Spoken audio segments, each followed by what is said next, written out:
Exceptionnellement cette semaine, je vous propose un deuxième petit cours d'initiation à l'hébreu, tout simplement pour que nous puissions étudier ensemble les 2 premiers versets de la paracha, comme nous avons l'habitude de le faire.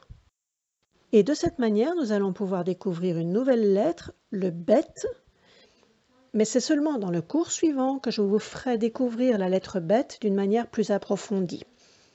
Pour aujourd'hui, nous nous contenterons de la reconnaître dans le texte de la paracha. Alors cette paracha, elle est extraite du 4e livre de la Torah, puisque nous commençons un livre nouveau.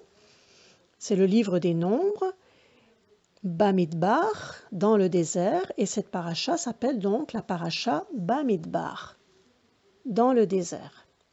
Je vous lis en français. L'Éternel parla en ces termes à Moshe, dans le désert de Sinaï, dans la tente de la rencontre, le premier jour du second mois de la 2e année, après leur sortie du pays d'Égypte. Faites le relevé de toute la communauté des enfants d'Israël, selon leurs familles et leurs maisons paternelles, au moyen d'un recensement nominal de tous les mâles comptés par tête. Là, vous voyez, j'ai encadré en bleu tous les mots que vous connaissez déjà. D'abord le tétragramme. Ensuite, le mot « El » qui, ici, ne signifie pas Dieu, mais signifie la direction vers ou à. Dieu dit à Moshe. Vous connaissez aussi Moshe, le 3e mot encadré. Le mot suivant que j'ai encadré, Shana. Vous connaissez Shana, c'est l'année. Le mot suivant, Eretz, la terre. Le mot suivant, Émor. On avait parlé de la parole Amira, le verbe lémor qui veut dire parler. Dans le verset 2, vous reconnaissez Bnei Israël, les enfants d'Israël. Et enfin, j'ai encadré les 2 premières lettres du mot suivant, Aleph, Bet. Vous vous souvenez, ça veut dire Av, le père. Et là, c'est marqué Avotam pour dire vos pères. Ici, j'ai encadré en vert des choses que vous connaissez déjà, c'est en guise de révision. Le Vav, avec le tiret en dessous, que l'on va donc prononcer va, il est placé au début d'un verbe. Ce verbe était conjugué au futur et le Vav va le transformer en passé. Vayedaber, ça veut dire il a dit.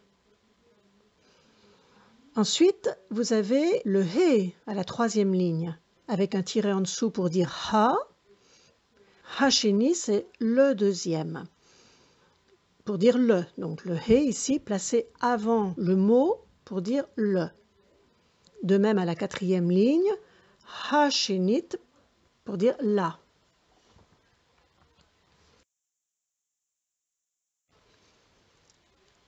Et maintenant, j'ai encadré en rouge toutes les lettres bêtes.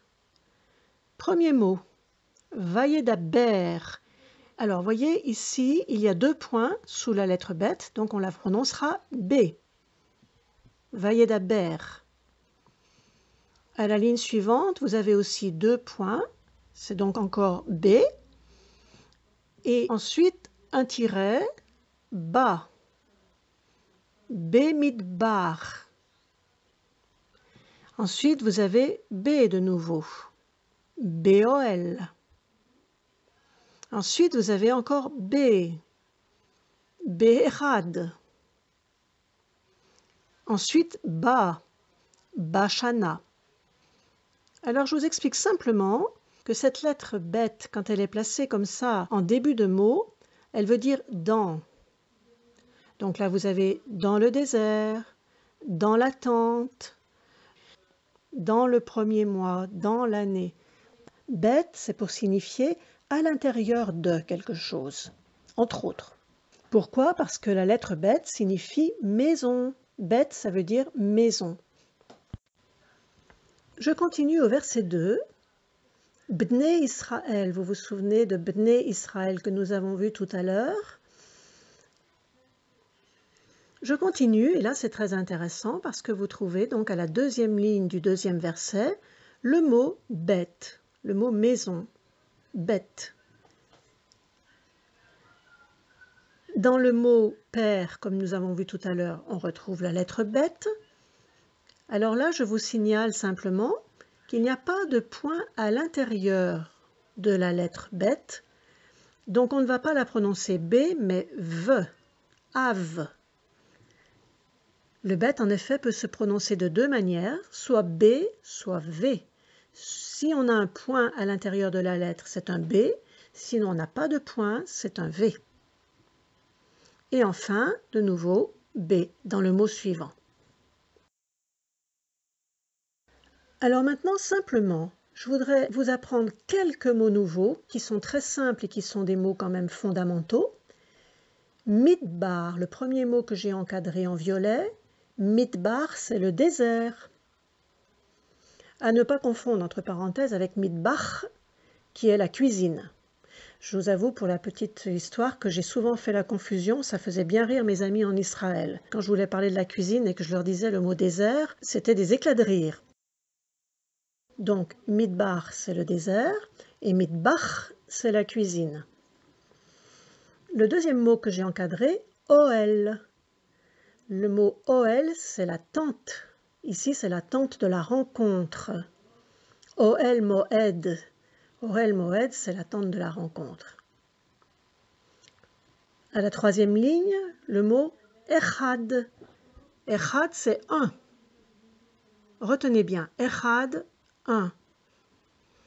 Et puis le mot suivant, c'est Chodesh, qui veut dire le mois.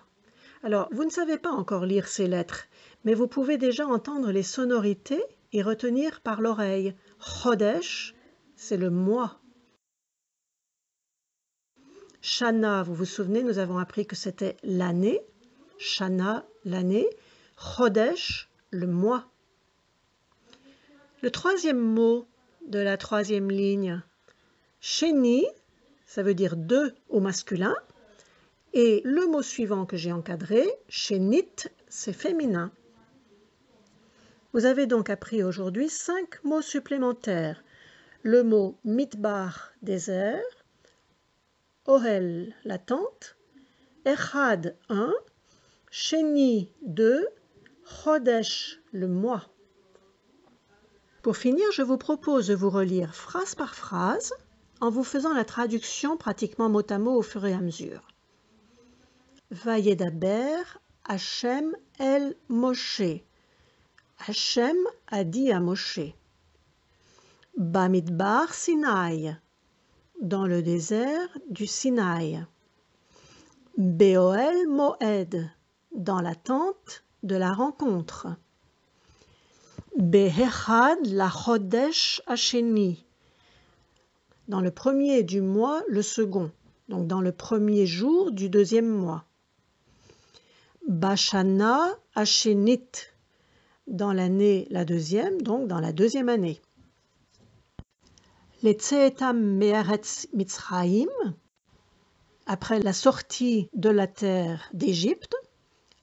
Lémor en disant. Vous voyez comme vous avez déjà bien progressé. Au bout de quelques cours, vous êtes déjà capable de lire et de décortiquer tout un verset de la Torah. Alors bravo, je vous souhaite une bonne étude et je vous dis à la prochaine fois.